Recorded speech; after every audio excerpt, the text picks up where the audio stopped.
안녕하세요. 조선미TV 조선미입니다. 네, 오늘은 색다른 영상일 텐데요. 뭐 요즘 유행하는 그 쇼츠? 네, 그런 걸 만들려고 이렇게 찍은 건 아니고요. 제가 늘 사용하던 컴퓨터의 웹캠이 고장이 났더라고요. 제가 몰랐는데 지난주부터 영상은 안 나오고 소리만 나와서 왜 그런가 했더니 전문가의 진단은 고장이 났다. 네, 그러므로 새로 사야 된다. 네, 이런 최후 통첩을 받았습니다. 그래서 아직 제가 새 걸 마련하지 못해서 오늘은 이제 이렇게 폰으로 대신 하고요. 다음 주에 라이브를 해야 되는데 그때까지는 장만을 해야 되지 않을까 싶습니다. 네, 이번 시간에 말씀드릴 내용은 이제 많은 부모님들이 상담을 하다 보면 안 되라는 말은 하면 안 되지 않나요? 이런 얘기를 많이 하세요. 그러니까 애들한테 안 돼! 이렇게 하는 건 부정적이니까 안 되라는 말을 하지 말자. 나도 모르게 안 돼! 하고 안 되는 안 된다 그랬는데 어떻게 안 된다고 했네? 네, 이런 얘기를 굉장히 많이 듣는데 그러면 이제 안 돼라는 얘기를 안 하면 어떤 얘기를 하시냐고. 왜냐면 이제 애가 막 절로 가면 안 되는데 글로 막 뛰어간다든지 뭐 이렇게 물건을 만지는데 물건을 떨어뜨릴 것 같다든지 이러면은 반사적으로 뭐 안 돼 하지마 뭐 라든지 너무 급하면 이렇게 악쓰듯이 야 이렇게 되잖아요. 근데 이제 이게 뭐 부모님이 애를 뭐 혼내려고 그런 게 아니고 아니면 이제 얘를 어떻게 이렇게 좀 통제하려고 그러는 게 아니고 그냥 상황 자체가 너무 다급하고 그 상황에서 머릿속에다 적절한 말을 떠올리기에 너무 긴급하기 때문이거든요. 이제 아이들이 어리면 어릴수록 이런 긴급 상황은 자주 발생하죠. 왜냐면은 아장아장 기어다니다가 뭘 찍어 먹기도 하고. 네, 저희 아들은 나중에 큰 다음에 초등학생쯤 됐을 때 이제 귀에 뭔가 문제가 생겨서 이비인후과를 갔는데 그 선생님이 이렇게 아내를 쑥 들여다보더니 이렇게 꺼내서 저를 보여주시더라고요. 그래서 이렇게 뭔가 까맣고 뭐 그런 게 있는데 그래서 뭐냐 그랬더니 연필심이라고. 제가 진짜 깜짝 놀랐습니다. 그러더니 분명히 반대쪽에도 있을 거라고 했더니 네, 연필심이 진짜 나왔습니다. 양쪽 귀에서. 그래서 이게 어떻게 된 일일까요? 그랬더니 아마 어렸을 때 이렇게 자기 귀에다가 이거 뭔지 모르고 집어넣었을 거라고. 그렇게 하고 생각해 보니까 이제 아들이 뭔가 구멍이 있으면 뭔가 물건을 집어넣던 생각이 났어요. 그래서 이렇게 비디오, 옛날에 이제 비디오 테이프 보는 그 비디오 넣는 거에 뭐 그냥 엉뚱한 걸 넣었죠. 엉뚱한 걸 넣어서 고장나고. 그리고 이제 그 당시에는 이제 무선 전화기가 그렇게 흔하지 않았는데 미국에 사는 제 동생이 무선 전화기를 보내왔습니다.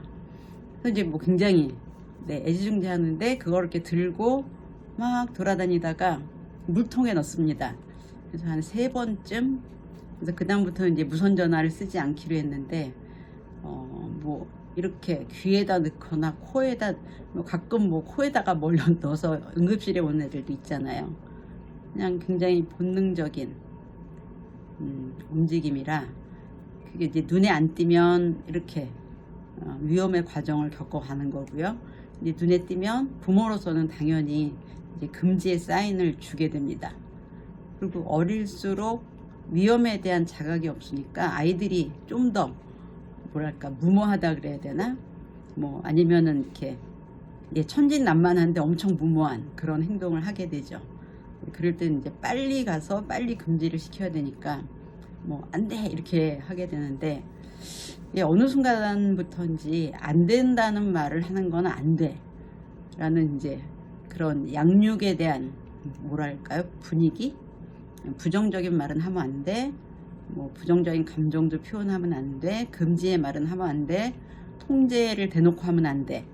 근데 이제 이런 식의 분위기가 많이 퍼져서 근데 이제 많은 분들이 나도 모르게 안 된다고 하고 이제 돌아서서 자책감을 느낀다고 이제 얘기를 많이 하시는데 제가 생각해 봤어요. 높은 데 막 올라가서 떨어지면 어떡하지 할 때 야, 안 돼! 하는 대신에 뭐라고 해야 될까요? 뭐, 올라가지 마!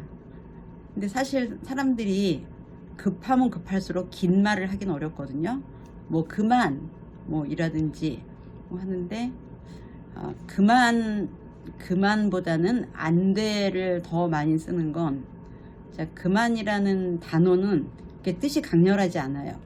물을 붓는데, 요까지, 그만! 이렇게 하잖아요.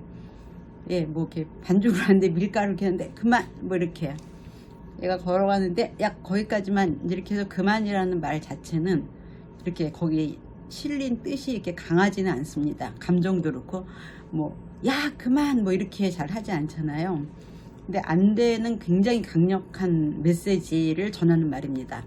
그러니까 안 돼라고 했을 때 뭐 어른이 어른하게 하건 뭐 안 돼요 이렇게 할 때 우리가 대부분의 상황에서 멈칫하잖아요.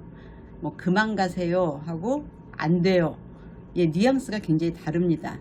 그래서 이제 안 돼가 훨씬 더 강하죠. 그래서 이렇게 안 돼요 하면 이렇게 움찔하고 뭔가 내가 지금 잘못하고 있구나 이제 이런 느낌을 주는데 아이들한테는 이제 우리가 아이들이니까 어휘도 몇 개 안 되고 그다음에 다급하기 때문에 이제 안 돼라는 말을 가장 1차적으로 이제 쓰는 게 아니죠. 이제 입에서 나오게 됩니다. 자, 근데 이제 안 돼라는 말을 하면 안 된다는 게 어디에서 비롯됐을까 이제 저는 전문가로서 생각을 해봤는데 이제 우리나라의 양육 자체를 연구하는 분은 거의 없어요. 이제 뭐 이렇게 부모가 이런 말을 많이 했을 때 안 했을 때 뭐 이런 이제 행동 차이 뭐 이런 걸 실제로 행동을 통해서 행동 관찰을 통해서 이제 그 연구한 그 연구자들이 거의 없기 때문에 이제 양육서는 외국에서 온 경우가 많습니다. 그럼 이제 외국에서 책이 들어오면 우리가 번역을 해야 되잖아요. 근데 그 영어로 된 책 중에 굉장히 많은 그 자주 등장하는 게 아이에게 노라고 말하지 말아라 이런 게 있어요. 노. 그러니까 노 뭐 엄마 뭐뭐 사도 돼요? 노 안 돼. 뭐 이렇게 하면 안 돼요? 노. 이제 이렇게 해서 노라는 말을 하지 말라는 건데 사실 여기 책에서 말하는 노는 우리가 안 돼 하고는 조금 뉘앙스가 다릅니다. 자, 그 책에 있는 노는 우리가 가장 쉽게 번역을 하면 뭐 아니 안 돼 라고 번역을 하는 게 거의 가장 인접한 것 같은데 영어의 노와 우리의 안 돼는 좀 뉘앙스가 다릅니다. 제가 이렇게 영어를 잘 하시는 분한테 뭐 초등학교나 그다음에 유치원에서 선생님이 그거 하지 마 라고 할 때 뭐라고 얘기하냐 했더니 don't do this 이렇게 얘기를 한다 그러더라고요. 이거 하지 마. don't do this. don't do this. 자, 그러니까 이제 그거를 하지 마 하고 이제 어떤 행동을 짚어준다는 거죠. 그래서 우리 말로 안 돼에 해당하는 건 그거 하지 마 라고 얘기를 하는 거고 뭐 그만해 하지 마고 그럼 이제 노를 언제 쓸까? 노는 그게 뭐 원하는 게 됐던 사람이 됐던 뭐 원하는 물건이나 행동이야 다 합쳐서 거부입니다. 거부. 아니야, 싫어, 뭐 이런 뜻이 되죠. 자, 만약에 애가 위험한 데를 막 올라간다. 이제 여러분 미드나 뭐 영화 볼 때 막 애가 절로 달아나면 자, 그 부모들이 노 하면서 뛰어가는 거 못 보셨죠? 근데 보통 이름을 부릅니다. 뭐 이름을 부르고 스탑이라는 말을 주로 쓰는 것 같아요. 제 기억에는 스탑 뭐 더 가지 마 이렇게. 근데 노라고는 하진 않아요. 그러니까 하지 마라는 의미의 우리나라의 안 돼와 이제 영어의 노는 다르다는 거죠. 그래서 노는 이제 아이들한테 쓸 경우 영어로는 뭔가 어떤 거부? 그러니까 그걸 금지보다는 거부의 뜻이 많다고 해요. 그러니까 당신의 아이에게 노를 하지 마라. 이거는 그 행동을 못하게 하지 말라는 게 아니라 애 자체를 거부하지 마라 이런 뜻입니다. 그래서 뭐 엄마 내 말 들어줄 수 있어요? No. 아니 안 들어줘. 이제 우리 같은 경우는 엄마 내 말 들어줄 수 있어요? 안 돼. 진짜 다르죠. 그래서 뉘앙스가 많이 다릅니다. 그래서 저는 이 영어가 번역되어 오는 과정에서 뭔가 뉘앙스의 왜곡이 일어났다고 생각을 하고요. 안 될 때는 안 되는 거죠. 엄마 이거 사줄 수 있어? 안 돼. 뭐 그렇게 상처받는 말은 아니잖아요. 네, 그래서 노우의 번역이 안 돼로 되면서 안 되는 노우다. 이렇게 예, 아마 영어 잘하시는 분은 예, 그 제가 말하는 것보다 훨씬 더 이제 뉘앙스를 잘 이해하실 텐데 그냥 안 돼라고 말해야 되는 상황이 분명히 있다는 것과 안 돼라는 말로 아이들이 뭔가 영향을 받는 건 없다는 거. 안 돼라는 말이 꼭 필요합니다. 이제 꼭 필요한 거는 강렬한 제지가 필요할 때가 있거든요. 그러니까 진짜 아기가 막 기어가서 뜨거운 걸 만지려고 한다든지 자 그럴 때 이제 안 돼 이렇게 해야 되잖아요. 예, 뭐 그때 자 뜨거운 걸 만지면 다쳐 라고 침착하게 얘기하면 이게 더 친엄마가 아닐 수 있죠. 네, 그래서 이제 누구나 하는 건데 그러면 이제 안 돼라는 말을 많이 하면 어떻게 될까요? 이제 이런 생각을 할 수 있는데 안 돼라는 말은 필요한 만큼 써야죠. 필요한 만큼 행동을 통제하고 금지시키고. 자, 그래서 이 부모가 이제 아이를 키우면서 제일 먼저 통제하는 게 대부분 대소변입니다. 대소변. 자, 여기다가 응아하면 안 되고 여기다가 해야 돼. 자, 여기에다가 쉬하면 안 되고 여기다가 해야 돼. 그래서 아이들은 대소변 훈련할 때 제일 먼저 어떤 금지의 표현을 듣습니다. 자, 근데 이제 뭘 하지 말라 그래. 그럼 이제 애기들은 싫잖아요. 근데 그 하지 말라 그러는 사람이 사랑하는 내 엄마야. 그러면 이제 엄마와의 사랑과 신뢰의 바탕에서 엄마를 기쁘게 해주기 위해서 난 이걸 하고 싶어 하고 네, 한다고 하는 게 이제 발달의 이론입니다. 그리고 이제 이렇게 그럼 이제 똥 싸고 막 이렇게 똥을 제때 싸야 한다고 하는데 싸고 막 되게 자랑스러워 하잖아요. 그러니까 엄마 나 힘들게 엄마가 하라는 대로 했어. 이제 뭐 이런 의미가 되죠. 자, 그래서 안 돼라는 말 자체는 뭐 부정적으로 받아들일 필요가 없어요. 그냥 안 돼는 늘 위험 뭐 자기나 타인을 위험하게 하는 정도의 상황에서는 뭐 불가피하게 쓸 수밖에 없고 뭐 큰 행동은 아니지만 뭐 애가 멀리 있다거나 뭐 그럴 때는 또 이제 써야 되는 상황들이 있죠. 그래서 이제 안 돼라는 말 자체가 그렇게 영향을 주진 않습니다. 자, 이제 이 단계를 거쳐서 아이들이 뭐 양심이나 이제 이런 것들을 이제 갖추게 되는데 이제 이 아이가 조금 더 커서 말을 좀 알아듣게 되면 자 이렇게 해야 되겠지. 우리 누구는 착하지. 이제 이렇게 하면서 뭔가 좋은 행동에 대한 요구를 합니다. 자, 동생이랑 놀 땐 어떻게 해야 돼? 양보해야 되겠지. 자, 친구가 네 걸 갖고 논다 그러면 빌려줘야 되겠지. 뭐 라든지 이렇게. 자, 그전에는 위험하거나 급박한 행동을 금지하는 발달 단계였다면 그 다음 단계는 좋은 행동을 이제 좋은 행동을 하도록 격려를 합니다. 자, 이렇게 되면은 이 아이의 내면에는 금지와 관련된 위협. 자, 금지하면 우리가 딱 그만 가세요 이렇게 하면은 사실 그 소리가 의미하는 게 이제 위험이잖아요. 그러니까 이제 멈추게 되고.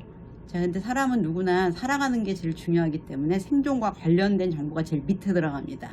그럼 이제 금지가 불러오는 위협감이 제일 먼저 개발되고 그 다음에는 긍정적인 행동을 하라는 요구에 따라서 이제 거기에 따르고 싶은 어떤 수능적인 그런 그 양심과 도덕의 어떤 메시지들이 그 다음에 저장이 됩니다.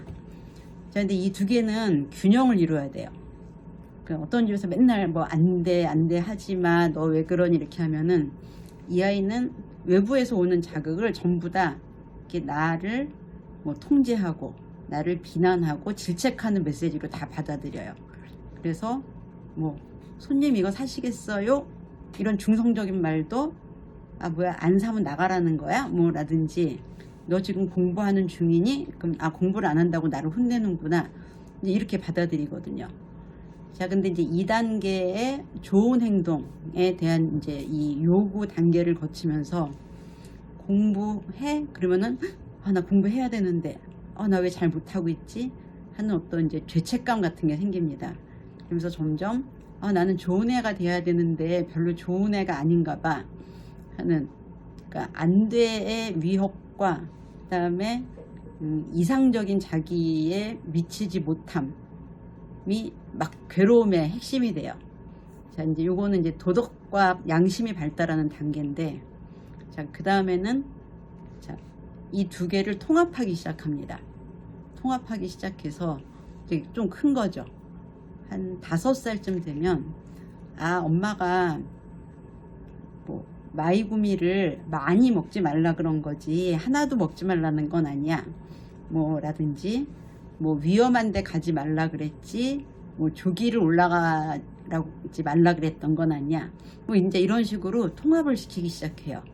그러니까 가끔 이런 일 있죠. 너 이거 엄마가 하지 말랬는데 왜 했어? 그러면은 엄마가 이거는 이랬잖아. 뭐 이런 것들이 꾀를 부리는 게 아니라 애들 입장에서는 금지와 요구를 통합시키기 시작하는 거예요. 자, 근데 이제 아까 금지만 있었을 때는 아이들이 외부에서 하는 말들을 다 금지와 통제로 받아들여서 뭐 위협감을 느껴서 위축될 수도 있고, 아니면 이제 화를 많이 낼 수 있습니다. 왜 못하게 해? 뭐 이렇게 하고, 두 번째에 좋은 행동을 하라는 요구. 그러니까 1단계는 약하고, 자, 우리 누구누구는 착하지, 뭐 우리 누구누구는 이렇게 할 거지, 자, 이제 이런 것만 있으면 아이는 이제 그렇게 돼야 된다는 압력이 1단계가 없었을 때보다 훨씬 더 많습니다. 왜냐면 1단계는 내가 그 행동을 그만두면서 부모하고 다시 연결되거든요. 내가 그 행동을 계속하면, 이제 모든 아이들, 어린아이들은 부모와의 분리가 제일 위협적이에요. 그러니까 하면 안 돼 할 때 하면은 부모와 분리되는 것 같고, 중단하면 다시 연결되는 것 같은 느낌을 주거든요. 근데 이제 1단계가 없이 이제 두 번째 단계만 오면 내가 뭔가 좋은 행동을 할 때 부모하고 연결되는 것 같고, 좋은 행동을 하지 않을 때는 분리되는 느낌을 받아요. 그러니까 이게 계속 나는 착한 애가 돼야 돼, 착한 애가 돼야 돼, 이제 이런 강박에 시달리게 되거든요. 그래서 이게 반드시 이렇게 통합이 돼야 돼요. 그래서 하나만 있는 건 발달해서 균형을 깨게 됩니다. 왜냐면 우리가 이상적인 행동을 하는 게 사회적으로 좋다 그러고 칭찬도 받지만, 우리 마음에는 여러 가지 욕구와 감정이 있잖아요. 뭐 비싼 건 아는데 저걸 좀 사고 싶다든지, 뭐 빌려주면 칭찬을 받겠지만 정말 빌려주고 싶지 않다든지, 뭐 이제 이런 욕구가 끊임없이 있습니다. 그러니까 충동과 감정, 이런 게 계속 올라오는데, 자, 이제 금지를 당해요. 금지를 당하면 100% 이제 안으로 금지를 하면 스트레스가 되죠. 왜 나는 원하는 걸 말 못해? 뭐 이제 이런 식으로. 그러니까 이 두 개를 이제 조절해 주는 게 자아의 기능이에요. 자, 이제 자아가 뭘 하냐면, 너는 요만큼만 주장해, 너도 이건 좀 줄여, 이렇게 해서 이제 그 타협을 하는 거거든요. 그래서 이드, 막 하고 싶어 하는 이드와 절대 안 돼 하는 초자의 사이에서 자아가 막 조정을 해줍니다. 그래서 뭐 지금은 안 되지만 뭐 돈을 좀 모아서 사볼까? 뭐 라든지, 뭐 빌려주고 싶진 않은데 뭐 돈을 빌려달라 그래 누가. 그럼 이제 안 빌려주면은 내가 관계가 끊어질 것 같아. 그럼 반만 빌려줄까? 뭐 라든지 여러 가지. 그러니까 성인으로 살려면은 자아가 정말 중요하죠. 자, 그래서 문제가 되는 건 안 돼만 하고 좋은 행동을 요구하지 않는 것. 거꾸로 안 돼라는 말을 하지 않고 네가 해야 될 좋은 행동만 하라고 하는 것, 둘 다 아이들한테는 어떤 자아가 성장할 만한 기회를 뺏는 거예요. 자, 안 돼만 하면은 일단 굉장히 자기의 욕구와 감정을 강하게 억압하거나, 반대로 거기에 대한 분노가 너무 커지고요. 좋은 행동에 대한 요구를 하면 좋은 행동을 계속 해야 될 것 같은 강박과, 그러지 않았을 때 죄책감에 사로잡히게 됩니다. 그래서 적당히 금지하고 적당히 칭찬하고, 적당히 혼내고 적당히 요구하고, 뭐 적당히는 이렇게 한 5살쯤 되면 엄마가 이거는 이거 이렇게 하고 이건 된다 그랬잖아, 이런 말들을 좀 할 수 있어야 됩니다. 그래서 이거를 통합하는 시기가 4 내지 6세경이니까 초등학교 들어가기 전에는 이 안 돼 해야 돼의 융통성이 있어야 됩니다. 가끔 이제 초등학교에 갔는데 선생님이 너 오늘 끝나고 남아있어 했는데 선생님 까먹고 갔어요. 밤까지 안 가는 애들이 있습니다. 뭐 1학년이면 그럴 수도 있지만 사실 대부분의 1학년이 그렇게 하지 않는다는 거는 이 아이가 이제 좀 경직되게 어떤 자아와 초자아와 욕구, 뭐 충동, 뭐 이제 이런 것들이 균형을 이루지 못한다는 거거든요. 자, 그래서 이제 마무리를 하면 안 돼에 대해서 너무 예민할 필요 없다. 그냥 안 되는 건 안 되는 거고 안 되는 건 안 되라고 말하면 됩니다. 그냥 안 돼가 전체 말 중에 너무 많으면, 자, 돼, 안 돼 에서 안 돼가 너무 많거나 되는 것도 되게 하는데 아슬아슬하게 해주거나 감질난다 그러죠. 그런 건 좋지 않지만 안 돼가 반드시 필요하고요. 안 돼라고 하지 않으면서 이렇게 해야지, 우리 누구는 이렇게 할 거야 하는 좋은 행동에 대한 요구도 너무 많이 하면은 또 마찬가지로 자기의 자연스러운 감정을 억압하는 아이가 될 수 있어요. 그래서 뭐 엄마 너 믿는다, 뭐 우리 누구누구는 이거 할 거야, 이거는 정말 죄책감을 불러일으키는 말입니다. 그러니까 안 돼, 이렇게 해야지, 뭐 이 정도를, 그건 안 돼, 이거 해, 뭐라든지 이거 안 하고 이거 했구나 하고 칭찬하든지. 그래서 이런 경직되지 않은 태도를 보이기만 하면 부모가 하는 어떤 말이든 아이의 성장에 무슨 지장을 초래하지는 않습니다. 그래서 주의하실 건 이런 건 절대 하지 마세요 라는 지침은 한 60%만 받아들이면 됩니다. 왜냐면 절대라는 건 절대 없거든요. 사람 사는데 절대가 어디 있겠어요. 그리고 개인차도 엄청 큽니다. 똑같이 했는데 얘는 이렇고 얘는 이렇지. 자, 그 개인차의 100%라는 거는 적용할 수 없는 거기 때문에 여러분들이 그냥 한 3분의 2, 뭐 4분의 3 정도만 받아들이면 한 70~70%라고 저는 보는데요. 뭐 아무리 좋은 말도 70% 이상 받아들이면 이게 왜곡될 수 있습니다. 안 돼도 그렇게까지 안 되는 건 아니다. 이번 시간에 제가 드리는 메시지였습니다. 감사합니다.